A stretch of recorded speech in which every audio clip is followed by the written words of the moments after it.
Hello, അമ്മ മനസ്സിൻ്റെ പുതിയൊരു എപ്പിസോഡിലേക്ക് എല്ലാവർക്കും സ്വാഗതം. ചാനൽ ആദ്യമായിട്ട് കാണുന്നവരാണെങ്കിൽ ഒന്ന് സബ്സ്ക്രൈബ് ചെയ്തിട്ട് ലൈക്ക് ചെയ്യണേ. അപ്പോൾ പ്രിയ ഒറ്റയ്ക്ക് ഇരുന്ന് കളിച്ചുകൊണ്ടിരിക്കുകയാണ്. അങ്ങോട്ടേക്ക് വന്നിട്ട് മലര് ചോദിക്കുന്നുണ്ട്, എന്നെയും കൂടെ കളിക്കാൻ കൂട്ടാവോന്ന്. പ്രിയ വേഗം തന്നെ തിരിഞ്ഞ് പേടിയോട് അകത്തേക്ക് നോക്കുകയാണ്, അമ്മയോ മുത്തശ്ശിയോ കാണുന്നുണ്ടോ എന്ന് അറിയാൻ വേണ്ടിയിട്ട്. എന്നിട്ട് അവൾ പറയുന്നുണ്ട്, ഞാൻ നിൻ്റെ കൂടെ കളിക്കുന്നത് കണ്ടു കഴിഞ്ഞാൽ എൻ്റെ അമ്മ എന്നെ വഴക്കും അറിയും.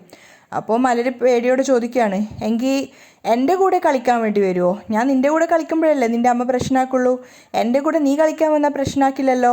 അപ്പോൾ പ്രിയ ഇങ്ങനെ ആലോചിക്കുകയാണ് എന്താ മറുപടി പറയണ്ടേന്ന്. എന്നിട്ട് മലറിനോട് പറയുന്നുണ്ട്, ശരി എന്നാൽ ഒരു കാര്യം ചെയ്യാം, നമുക്ക് അമ്മ കാണാതിരിക്കാൻ വേണ്ടി അങ്ങോട്ട് മാറിയിരുന്ന് കളിക്കാം, വാ എൻ്റെ കളിസാധനങ്ങളൊക്കെ നീ എടുക്ക് എന്ന് പറഞ്ഞിട്ട് രണ്ടുപേരും കൂടെ പ്രിയ കളിച്ചുകൊണ്ടിരുന്ന കളിസാധനങ്ങളൊക്കെ എടുത്തിട്ട് കുറച്ച് ദൂരത്തോട്ടായിട്ട് മാറിയിരിക്കുകയാണ്, മേഘ പെട്ടെന്ന് കാണാത്ത രീതിയിൽ. രണ്ടുപേരും അവിടെ ഇരുന്ന സമയത്ത് മലറിനോട് പ്രിയ ചോദിക്കുന്നുണ്ട്, അമ്മയും മഹേന്ദ്ര മുത്തശ്ശനും എന്തിനാ അടിയുണ്ടാക്കിയത് മലർ? അറിയില്ല പ്രിയ, മലര് സങ്കടത്തോടെ പറയാണ്. അത് കേട്ടുകൊണ്ടാണ് മുത്തശ്ശി അങ്ങോട്ടേക്ക് വന്നിട്ടുണ്ടായിരുന്നത്. മുത്തശ്ശി ദേഷ്യത്തോടെ നോക്കുന്നുണ്ട് മലറിൻ്റെ കൂടെ പ്രിയ കളിക്കുന്നത് കണ്ടിട്ട്. അപ്പോൾ പ്രിയ സങ്കടത്തോട് ചോദിക്കുകയാണ്, ഇനി എൻ്റെ വീട്ടിലേക്ക് നീ വരികയേ ചെയ്യില്ലേ മലർ? മലരും സങ്കടത്തോടെ നിൽക്കുകയാണ്, കാരണം ആ വീട്ടിൽ വരാൻ പറ്റില്ലല്ലോ എന്ന് ഓർത്തിട്ട്. ആ സമയത്താണ് മുത്തശ്ശി ദേഷ്യത്തോടെ നോക്കി നിൽക്കുന്നത് കണ്ടിട്ട് മേഘ അങ്ങോട്ടേക്ക് വരുന്നത്. മേഘ നോക്കുമ്പോൾ മുത്തശ്ശി മലറിനെയും പ്രിയയും കളിക്കുന്നതാണ് നോക്കി നിൽക്കുന്നത്. അത് കണ്ടപ്പോൾ മേഘയ്ക്കും ദേഷ്യം വരുന്നുണ്ട്. അപ്പോൾ മുത്തശ്ശി മേഘയോട് പറയാണ്, കണ്ടോ നിൻ്റെ മോളോട് ആ മലറിൻ്റെ കൂടെ കളിക്കരുതെന്ന് പറഞ്ഞു കഴിഞ്ഞാൽ ഒട്ടും മനസ്സിലാവില്ല. അത് കേട്ടപ്പോൾ തന്നെ മേഘ ദേഷ്യത്തോടെ പ്രിയയെ വിളിക്കാൻ വേണ്ടിയിട്ട് അങ്ങോട്ടേക്ക് നടക്കുകയാണ്. അപ്പോഴാണ് മലര് പ്രിയയോട് പറയുന്നത്, നാളെ ഞാനും മഹേന്ദ്ര മുത്തശ്ശനും ലക്ഷ്മി മുത്തശ്ശിയൊക്കെ നിൻ്റെ വീട്ടിലേക്ക് വരും പ്രിയ. അത് കേട്ട സമയത്ത് മേഘ അവിടെ സ്റ്റക്കായിട്ട് മുത്തശ്ശിയെ നോക്കുകയാണ്, എന്താണ് മലര് പറയുന്നതെന്ന് അറിയാൻ വേണ്ടിയിട്ട്. എന്തിനാ വരുന്നത് പ്രിയ ചോദിക്കുന്നുണ്ട്. സിദ്ധുവിനും എൻ്റെ അമ്മയ്ക്കും കല്യാണം നടത്തുന്ന കാര്യത്തെപ്പറ്റി പറയാൻ വേണ്ടിയിട്ടാണ് വരുന്നത്, മലര് സന്തോഷത്തോടെ പറയാണ്. അത് കേട്ടതും മുത്തശ്ശിയും മേഘയും ഷോക്കായിട്ട് നിൽക്കുന്നുണ്ട്. ഓ അതിനാണോ വരുന്നത് പ്രിയയും ചോദിക്കുകയാണ്. അപ്പം മുത്തശ്ശി മേഘയോട് പറയുന്നുണ്ട്, എന്താണ് ആ മലര് പറയുന്നത്? ആ കുട്ടിപ്പിശാശിനോട് നീ പോയി ചോദിക്ക് എന്താ അത് പറയുന്നതെന്ന്. മേഘയ്ക്കാണെങ്കിൽ അത് അറിയാനുള്ളൊരു ക്യൂരിയോസിറ്റി ഉണ്ടായിരുന്നു. അതുകൊണ്ട് തന്നെ അവൾ മുത്തശ്ശിയോട് പറയുന്നുണ്ട്, നിങ്ങൾ മലറിനോട് കുറച്ച് മോശമായിട്ടൊന്നും സംസാരിക്കരുത്, അങ്ങനെയാകുമ്പോൾ അവൾ പേടിച്ചിട്ട് സത്യം പറയില്ല, ഞാൻ സമാധാനത്തോടെ ചോദിച്ചോളാം, വാ. അങ്ങനെ അവർ രണ്ടുപേരും കൂടി മലരും പ്രിയയും കളിക്കുന്നിടത്തേക്ക് പോവാണ്. പ്രിയ തിരിഞ്ഞു നോക്കിയതും അമ്മയെ കണ്ടത് അവൾ വല്ലാതെ പേടിക്കുന്നുണ്ട്. മലറിനോട് പേടിയോടെ പറയാണ്, അയ്യോ അമ്മ വരുന്നുണ്ട്. മലരും പേടിയോടെയാണ് എഴുന്നേറ്റ് നിൽക്കുന്നത്. മേഘ ഇപ്പോൾ വഴക്ക് പറയുന്ന അവൾക്കും അറിയായിരുന്നു. പക്ഷെ മേഘ വന്നതും ചിരിച്ചുകൊണ്ടാണ് സംസാരിക്കുന്നത്. എന്താ മലർ, രണ്ടുപേരും കളിക്കുകയാണോ? അപ്പം മലർ തലതാഴ്ത്തിക്കൊണ്ട് തന്നെ എന്ന് പറയാണ്. ഇങ്ങോട്ട് വാ, ഞാൻ വഴക്കൊന്നും പറയില്ല, സ്നേഹത്തോടെ വിളിക്കുകയാണ്. അപ്പം മലരും വേഗം പോകുന്നുണ്ട്. മലരിൻ്റെ തലയിലൂടെ തഴുകിക്കൊണ്ട് മേഘ പുഞ്ചിരിച്ചുകൊണ്ട് ചോദിക്കുകയാണ്, നാളെ എന്തിനാ മഹേന്ദ്ര മുത്തശ്ശനും ലക്ഷ്മി മുത്തശ്ശിയും ഇങ്ങോട്ടേക്ക് വരുന്നത്? ആ ചോദ്യം കേട്ടതോടെ മലര് കൂളാവുകയാണ്. അവൾ ചിരിച്ചുകൊണ്ട് പറയുന്നുണ്ട്, ഓ അതാണോ, സിദ്ധുവിനും എൻ്റെ അമ്മയ്ക്കും മഹേന്ദ്ര മുത്തശ്ശൻ കല്യാണം നടത്താൻ വേണ്ടി പോവുകയാണ്, അതിനാണ് അവർ വരുന്നത്. അത് കേട്ടതും മേഘ ആകെ ഷോക്കായിട്ട് നിൽക്കുകയാണ്, അതുപോലെ തന്നെ മുത്തശ്ശിയും. അപ്പോൾ മലര് പറയുന്നുണ്ട്, അതിനെക്കുറിച്ച് ജാനകി മുത്തശ്ശിയോട് സംസാരിക്കാൻ വേണ്ടിയിട്ടാണ് മുത്തശ്ശനും മുത്തശ്ശിയും കൂടെ വരുന്നത്. മേഘ ഷോക്കായിട്ടാണെങ്കിലും അത് മലർ അറിയാതിരിക്കാൻ വേണ്ടിയിട്ട് അവൾ പുഞ്ചിരിച്ചുകൊണ്ട് പറയാണ്, ഓ സത്യമായിട്ടാണോ? സത്യമാണ്, മുത്തശ്ശിയും മുത്തശ്ശനും സംസാരിക്കുന്നത് ഞാൻ കേട്ടിട്ടുണ്ടായിരുന്നു. മലര് സന്തോഷത്തോടെ പറയാണ്. മേഘ ഇങ്ങനെ എന്താ ചെയ്യേണ്ട, അടുത്ത നെക്സ്റ്റ് പ്ലാൻ എന്താണെന്നൊക്കെ വിചാരിച്ച് ചിന്തിക്കുകയാണ്. അപ്പം മുത്തശ്ശി പറയുന്നുണ്ട്, മേഘ എൻ്റെ കൂടെ വാ. അപ്പം മേഘ കുട്ടികൾക്ക് സംശയം തോന്നാതിരിക്കാൻ വേണ്ടിയിട്ട് മലറിനോട് പറയാണ്, രണ്ടുപേരും കളിച്ചോളൂ കേട്ടോ എന്ന് പറഞ്ഞിട്ട് മേഘ മുത്തശ്ശിയുടെ കൂടെ പോവുകയാണ്. ആ സമയത്ത് പ്രിയക്ക് അതിശയാവുന്നുണ്ട്. പ്രിയ മലറിനോട് പറയാണ്, ഞാൻ നിൻ്റെ കൂടെ കളിക്കുന്നത് കണ്ടിട്ട് എൻ്റെ അമ്മ എന്നെ വഴക്കൊന്നും പറഞ്ഞില്ല, വാവ് സന്തോഷമായി എന്നൊക്കെ പറഞ്ഞിട്ട് രണ്ടുപേരും പിന്നെ ഹാപ്പി ആയിട്ട് കളിക്കുകയാണ്. അകത്തെത്തിയ സമയത്ത് മുത്തശ്ശി മേഘയോട് ചോദിക്കുന്നുണ്ട്, എന്താ മേഘ ഇതൊക്കെ? മലര് പറയുന്നത് കേട്ട കഥ വേറെ രീതിയിലാണല്ലോ പോകുന്നത്. അതുതന്നെയാ മുത്തശ്ശി, എനിക്കൊന്നും മനസ്സിലാവുന്നില്ല. മേഘ ആകെ കൺഫ്യൂഷൻ ആവുകയാണ്. അപ്പം മുത്തശ്ശി പറയുന്നുണ്ട്, ഈ പ്രശ്നത്തെ നമ്മൾ മുളയിലെ നുള്ളി എറിയണം. സിദ്ധുവും ചന്ദ്രികയും പ്രണയിക്കുന്ന കാര്യം മഹേന്ദ്രൻ അറിഞ്ഞിട്ടുണ്ടെന്നാണ് തോന്നുന്നത്. അതുകൊണ്ടാണ് എത്രയും പെട്ടെന്ന് സിദ്ധാർത്ഥിനെയും ചന്ദ്രികയെ ഒരുമിപ്പിക്കാൻ വേണ്ടിയിട്ട് ജാനകിയുടെ അടുത്തേക്ക് വരാൻ അവൻ ആഗ്രഹിക്കുന്നത്. നേരത്തോട് നേരാവുമ്പോഴേക്കും ഈ കാര്യം ജാനകിയെ അറിയിക്കാൻ വേണ്ടിയിട്ടാണ് മഹേന്ദ്രനും ലക്ഷ്മി ഇങ്ങോട്ടേക്ക് വരുന്നതെന്നാണ് തോന്നുന്നത്. മേഘയ്ക്ക് അത് കേട്ടതും വല്ലാത്ത ദേഷ്യം വരുന്നുണ്ടായിരുന്നു. അവൾ മുത്തശ്ശിയോട് പറയുന്നുണ്ട്, പക്ഷേ മഹേന്ദ്രൻ അച്ഛൻ ആഗ്രഹിക്കുന്നത് ഒരു കാലത്തും നടക്കില്ല മുത്തശ്ശി. കാരണം ജാനകി അമ്മായി സിദ്ധുവിനെ എനിക്ക് വിവാഹം ചെയ്തു തരാമെന്ന് എനിക്ക് വാക്ക് തന്നിട്ടുണ്ട്. പക്ഷെ അത് കേട്ടതും മുത്തശ്ശി ചിരിച്ചുകൊണ്ട് പറയാണ്, ഈ ഒരു കാര്യത്തെ നീ അത്ര നിസ്സാരമായിട്ട് കാണണ്ട മേഘ, കാരണം രക്തബന്ധം വേറെ തന്നെയാണ്. ജാനകിയെ വളർത്തി വലുതാക്കിയത് മഹേന്ദ്രനാണ്.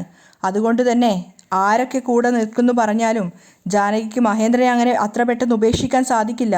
അത് കേട്ടതും മേഘയൊന്നും ഞെട്ടുന്നുണ്ട്. എന്താ മുത്തശ്ശി പറയുന്നത്? മേഘ അതിശയത്തോട് ചോദിക്കുകയാണ്.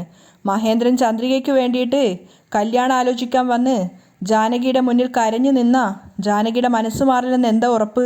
അപ്പോഴും ചെറിയൊരു കോൺഫിഡൻസോടെയാണ് മേഘ പറയുന്നത്. ഏയ്, അങ്ങനെ ജാനകി അമ്മയുടെ മനസ്സൊന്നും മാറില്ല മുത്തശ്ശി. അപ്പം മുത്തശ്ശി പറയുന്നുണ്ട്, സ്നേഹബന്ധം രക്തബന്ധവും വേറെയാണ്. അത് സ്നേഹബന്ധത്തിനേക്കാളും കൂടുതൽ രക്തബന്ധത്തിനാണ് വിലയുള്ളത്. അതുകൊണ്ട് തന്നെ മഹേന്ദ്രൻ പറഞ്ഞാൽ ജാനകിക്ക് അനുസരിക്കാതിരിക്കാൻ സാധിക്കില്ല. മഹേന്ദ്രൻ ജാനകിയുടെ മുന്നിൽ വന്ന് കരഞ്ഞുകൊണ്ട് കാര്യം പറഞ്ഞു കഴിഞ്ഞാൽ പിന്നെ ജാനകിക്ക് അത് ഒരുപാട് നേരം കണ്ടു നിൽക്കാൻ സാധിച്ചെന്ന് വരില്ല. അപ്പോൾ പിന്നെ നിനക്ക് തന്ന വാക്കിനും വിലയുണ്ടാവില്ല, നീ കൊടുത്ത പണത്തിനും വിലയുണ്ടാവില്ല. മേഘ വീണ്ടും കൺഫ്യൂഷൻ ആവുകയാണ്. അവൾ മുത്തശ്ശിയോട് ചോദിക്കുന്നുണ്ട്, ഇപ്പം നമ്മൾ എന്താ ചെയ്യുക? മഹേന്ദ്രൻ സംസാരിക്കുന്നതിന് മുമ്പ് നമ്മൾ ജാനകിയെ കണ്ട് സംസാരിക്കണം. മുത്തശ്ശി ഉപദേശിച്ചു കൊടുക്കുകയാണ്. ജാനകിയോട് ഇപ്പം തന്നെ ഈ കാര്യത്തെക്കുറിച്ച് സംസാരിച്ച് നമ്മൾ അവളുടെ മനസ്സിലൊരു ഇടം ഉണ്ടാക്കണം. ചന്ദ്രികയെ ഒരു കാലത്തും ഞാൻ മരുമകളായി അംഗീകരിക്കില്ല എന്നും മേഘയെ കൊണ്ട് മാത്രമേ സിദ്ധാർത്ഥിനെ വിവാഹം കഴിക്കുള്ളൂ എന്നും ജാനകിയുടെ നാവ് കൊണ്ട് തന്നെ ജാനകി മഹേന്ദ്രനോട് പറയുന്ന അവസ്ഥയിൽ നമ്മൾ എത്തിക്കണം. അത് ശരിയാണെന്ന് മേഘയ്ക്കും തോന്നുകയാണ്. അവൾ മുത്തശ്ശിയോട് പറയുന്നുണ്ട്, നിങ്ങൾ പറഞ്ഞതും ശരി തന്നെയാണ് മുത്തശ്ശി. ജാനകിയും വാസുവും മുകളിൽ തനിച്ചാണുള്ളത്. ഞാൻ പോയി അവരോട് സമാധാനത്തോടെ സംസാരിക്കട്ടെ, നീ പിന്നാലെ വന്നാൽ മതി. ഓക്കെ? ശരി മുത്തശ്ശി. മേഘ അവിടെ അവർക്ക് പിന്നാലെ പോകാൻ വേണ്ടി കാത്തു നിൽക്കുകയാണ്. അതേസമയം ക്ഷേത്രത്തിലെത്തിയതാണ് ചന്ദ്രിക. അവൾ പൂജാരിയുടെ കയ്യിൽ അർച്ചനയ്ക്കുള്ള സാധനങ്ങളൊക്കെ കൊടുക്കുകയാണ്. ആ സമയത്ത് ആരുടെ പേരിലാണ് അർച്ചന ചോദിക്കുമ്പോൾ സ്വാമിയുടെ പേരിൽ തന്നെ നടത്തിയാൽ മതി എന്ന് പറയുന്നുണ്ട്. അദ്ദേഹം അത് വാങ്ങി അകത്തേക്ക് പോയിട്ട് പൂജ ചെയ്യുന്ന സമയം കൊണ്ട് ചന്ദ്രിക കണ്ണുകൾ അടച്ച് പ്രാർത്ഥിക്കുകയാണ്. പൂജ കഴിഞ്ഞതിന് ശേഷം പ്രസാദമായിട്ട് അദ്ദേഹം വരുന്നുണ്ട്. ചന്ദ്രികയ്ക്ക് പ്രസാദം നീട്ടിയതിന് ശേഷം അദ്ദേഹം ചന്ദ്രികയോട് പറയാണ്, നിങ്ങൾ എന്ത് വിചാരിച്ചിട്ടാണോ അർച്ചന നടത്തിയത് ആ കാര്യം തീർച്ചയായിട്ടും നടക്കും. എന്തുകൊണ്ടാന്ന് വെച്ചാൽ നിങ്ങൾ അർച്ചനയ്ക്ക് കൊണ്ടുവന്ന തേങ്ങയിൽ പൂവുണ്ടായിട്ടുണ്ട്. അത് കേട്ടത് ചന്ദ്രികയ്ക്ക് വല്ലാത്ത അതിശയം തോന്നുകയാണ്. അവൾ ചോദിക്കുന്നുണ്ട്, അങ്ങനെ സംഭവിച്ചോ സ്വാമി? തീർച്ചയായിട്ടും നിങ്ങളുടെ നല്ല നേരം ആരംഭിച്ചു കഴിഞ്ഞു. അദ്ദേഹം പറഞ്ഞു കേട്ടത് ചന്ദ്രികയുടെ മുഖത്ത് വല്ലാത്ത സന്തോഷം നിറയാണ്. ശരി സ്വാമി. ചന്ദ്രിക നിറഞ്ഞ മനസ്സോടെയാണ് അവിടുന്ന് തിരിച്ചിറങ്ങുന്നത്. ചന്ദ്രിക ഇറങ്ങിയിട്ട് കുറച്ചു ദൂരം നടന്നപ്പോഴേക്കും സിദ്ധു കൊണ്ട് തന്നെ നോക്കിക്കൊണ്ട് നിൽക്കുന്നത്. ചന്ദ്രിക പെട്ടെന്ന് സിദ്ധാർത്ഥനെ കണ്ട സമയത്ത് ചോദിക്കുന്നുണ്ട്, ഇതെന്താ സാർ നിങ്ങളിവിടെ വന്ന് നിൽക്കുന്നത്? അപ്പോൾ സിദ്ധുവും ചിരിച്ചുകൊണ്ട് പറയാണ്, ഞാൻ സ്വാമിയെ കുമ്പിടാൻ വേണ്ടി വന്നതാണ്. ശരി, എങ്കിൽ അകത്ത് പോയിട്ട് സ്വാമിയെ പ്രാർത്ഥിച്ചിട്ട് വരൂ. അപ്പോൾ സിദ്ധു പറയുന്നുണ്ട്, ഓൾറെഡി ഞാൻ പ്രാർത്ഥന കഴിഞ്ഞിട്ടാണ് ഇവിടെ വന്ന് നിൽക്കുന്നത്. എനിക്ക് ദർശനവും കിട്ടിയിട്ടുണ്ട്.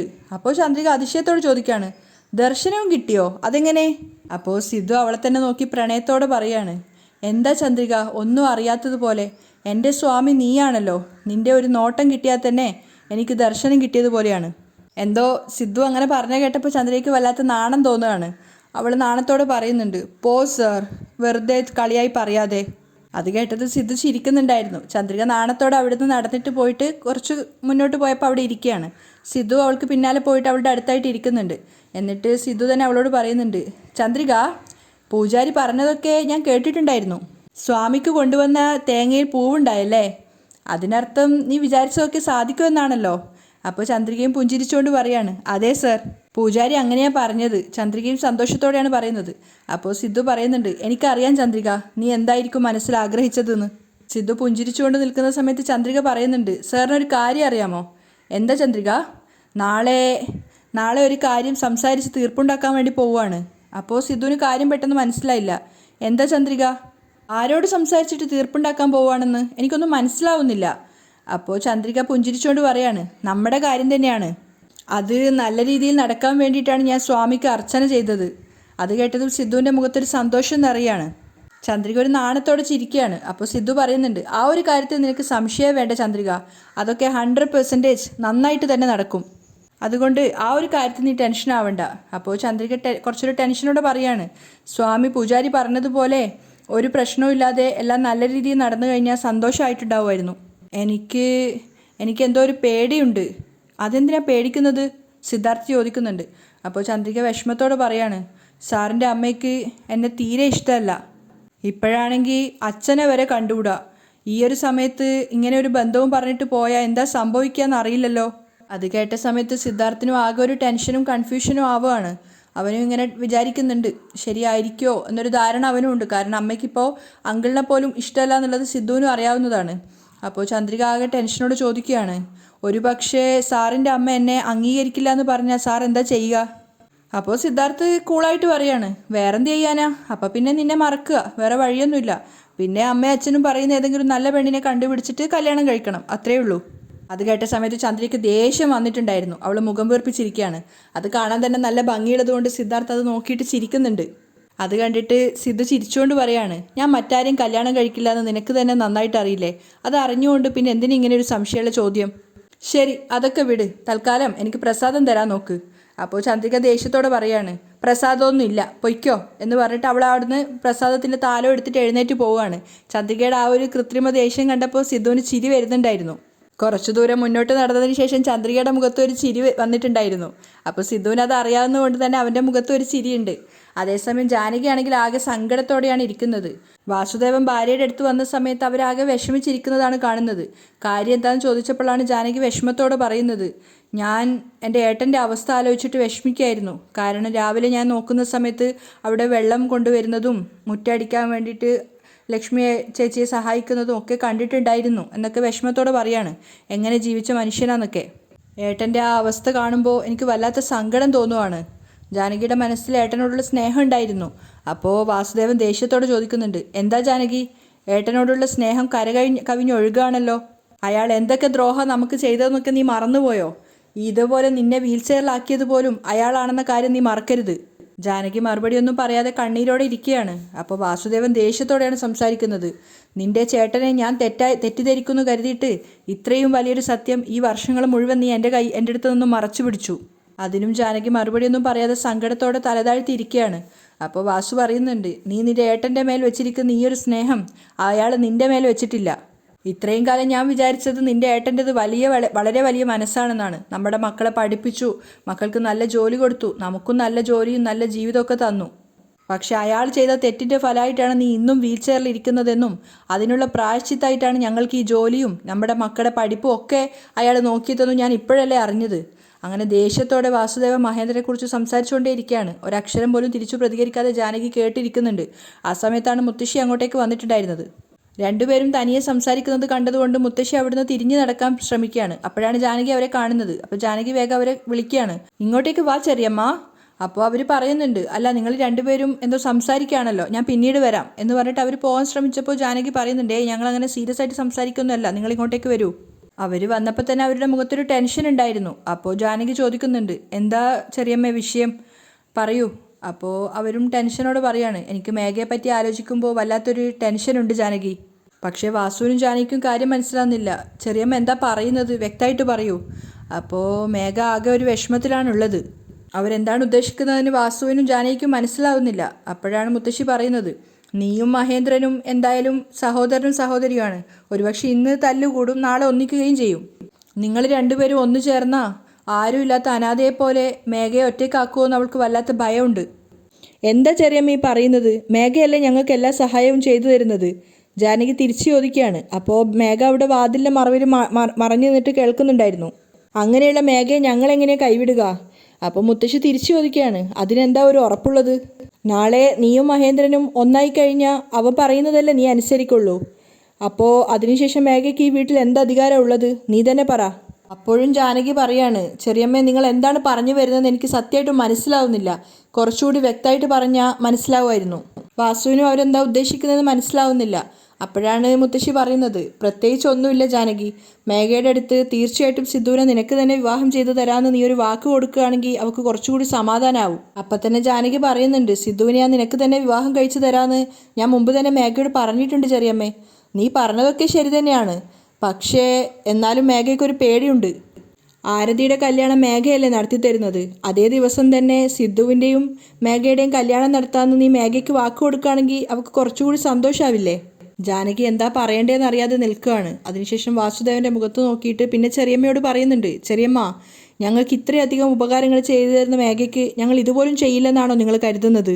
അത് കേട്ട സമയത്ത് മേഘയ്ക്ക് ഒത്തിരി സന്തോഷമാവുകയാണ്. അപ്പോൾ ജാനകി ചെറിയമ്മയോട് പറയുന്നുണ്ട്, എനിക്ക് തുടക്കം തൊട്ട് തന്നെ മേഘയെ ഒരുപാട് ഇഷ്ടമാണ്. ഏട്ടനും ഏട്ടത്തിയും മേഘയെ വെറുത്താൽ പോലും ഒരിക്കലും ഞാൻ അവളെ വെറുക്കില്ല. തീർച്ചയായിട്ടും ഞാൻ അവളെ എൻ്റെ മരുമകളായിട്ട് തന്നെ കാണും. അത് കേട്ടത് മേഘയ്ക്ക് ഒത്തിരി സന്തോഷമാവുകയാണ്. അപ്പോൾ വാസുവും പറയുന്നുണ്ട്, ചെറിയമ്മ പറഞ്ഞത് ശരിയാണ് ജാനകി, ആരതിയുടെയും ആകാശിൻ്റെയും നിശ്ചയത്തിൻ്റെ അന്ന് തന്നെ മേഘയുടെയും സിദ്ധുവിൻ്റെയും നിശ്ചയം നമുക്ക് നടത്താം. മേഘയ്ക്കും മുത്തശ്ശിക്കും അത് കേട്ടപ്പോൾ ഒത്തിരി സന്തോഷമാവുന്നുണ്ട്. എങ്കിലും മുത്തശ്ശിയുടെ മുഖത്ത് കുറച്ചൊരു വിഷമം ഫീൽ ചെയ്യാണ്. അപ്പോൾ ജാനകി ചോദിക്കുന്നുണ്ട്, ചെറിയമ്മയ്ക്ക് ഇപ്പോൾ സന്തോഷമായോ? സന്തോഷമൊക്കെ തന്നെ, പക്ഷേ ഒരു സംശയം ചോദിച്ചോട്ടെ? ഇനി എന്താ സംശയം? ചോദിച്ചോളൂ. അത് ഞാനിങ്ങനെ ചോദിക്കുന്നത് കൊണ്ട് നീ തെറ്റിദ്ധരിക്കരുത്. ഇല്ല, പറഞ്ഞോളൂ. ഒരു പക്ഷേ മഹേന്ദ്രൻ അവൻ്റെ മകളായിട്ടുള്ള ചന്ദ്രികയ്ക്ക് വേണ്ടിയിട്ട് സിദ്ധാർത്ഥിനെ ബന്ധാലോചിച്ച് വന്നു കഴിഞ്ഞാൽ നിൻ്റെ മനസ്സ് മാറുമോ? ഇല്ല ചെറിയമ്മേ, ഒരു കാരണവശാലും എൻ്റെ തീരുമാനം മാറില്ല. കാരണം എനിക്ക് ചന്ദ്രിക അത്ര പോലും ഇഷ്ടമല്ല. വാസുവും പറയുന്നുണ്ട്, ഏതൊരു മുഖത്തെ വെച്ചിട്ടാണ് മഹേന്ദ്രൻ അയാളുടെ മകൾക്ക് വേണ്ടിയിട്ട് എൻ്റെ മോനെ ചോദിച്ചിട്ട് വരിക? അപ്പം മുത്തശ്ശി വീണ്ടും പറയാണ്, ഒരു പക്ഷെ വന്നു എന്ന് വിചാരിക്ക്. മഹേന്ദ്രനും ജാനകിയും കൂടപ്പിറപ്പുകളാണ്. അപ്പോൾ അവർക്ക് പരസ്പരം അങ്ങനെ വെല്ലുവിളിക്കാനാവില്ലല്ലോ. അതുകൊണ്ടാണ് ചോദിച്ചത്. അപ്പോൾ വാസു പറയുന്നുണ്ട്, കൂടപ്പിറത്ത സഹോദരനോ? അങ്ങനെ അയാൾ ചിന്തിച്ചിരുന്നെങ്കിൽ ഒരു കള്ളൻ്റെ പദവിയും ചേർത്ത് എന്നെ വീട്ടിൽ നിന്ന് ഇറക്കി വിടുമായിരുന്നോ? ജാനകി അതിന് പ്രത്യേകിച്ച് മറുപടി ഒന്നും പറയുന്നില്ല. അപ്പോൾ വാസുവാണ് പറയുന്നത്, ഞങ്ങളെ സംബന്ധിച്ചിടത്തോളം മഹേന്ദ്രനായിട്ട് ഇനി ഞങ്ങൾക്ക് ഒരു ബന്ധവും ഇല്ല. നീ പറയുന്നുണ്ട്, പക്ഷേ ജാനകി നാളെ മഹേന്ദ്രനെ കണ്ടു കഴിഞ്ഞാൽ അവളുടെ മനസ്സ് മാറില്ലെന്ന് എന്താ ഉറപ്പ്? ചെറിയമ്മേ, ഞാൻ പറഞ്ഞതിൽ എന്താ തെറ്റ്? നിങ്ങൾ രണ്ടുപേരും കൂടപ്പിറപ്പുകളാണ്. നമ്മുടെ സ്വത്തുക്കൾ ഇങ്ങനെ വിട്ടുപോകുന്നത് തെറ്റല്ലേ ജാനകി എന്നൊക്കെ ചോദിക്കുമ്പോൾ നിന്റെ മനസ്സ് മാറില്ലേ? അപ്പോൾ ജാനകി തീർത്തു പറയാണ്, ചെറിയമ്മേ, ഇതുവരെ ഞങ്ങൾക്ക് വേണ്ടി മേഘ എന്തൊക്കെയോ കാര്യങ്ങൾ ചെയ്തിട്ടുണ്ട്, ഇനിയും ഒരുപാട് കാര്യങ്ങൾ ചെയ്യും. അങ്ങനെയുള്ള ഒരാളെ ഞാൻ ആർക്കു വേണ്ടിയും വിട്ടുകൊടുക്കാൻ തയ്യാറല്ല. അത് കേട്ട് മേഘ വല്ലാത്ത സന്തോഷത്തിലാണ്. അപ്പോൾ ജാനകി ഉറപ്പ് കൊടുക്കുകയാണ്, സിദ്ധുവിന് കല്യാണം എന്നൊന്നുണ്ടെങ്കിൽ അത് മേഘയ്ക്കൊപ്പം മാത്രമായിരിക്കും. ആ ഒരു സന്തോഷത്തിലാണ് മുത്തശ്ശിയും മേഘയുള്ളത്. അവിടെയാണ് ഇന്നത്തെ എപ്പിസോഡ് വൈൻഡപ്പ് ചെയ്യുന്നതും.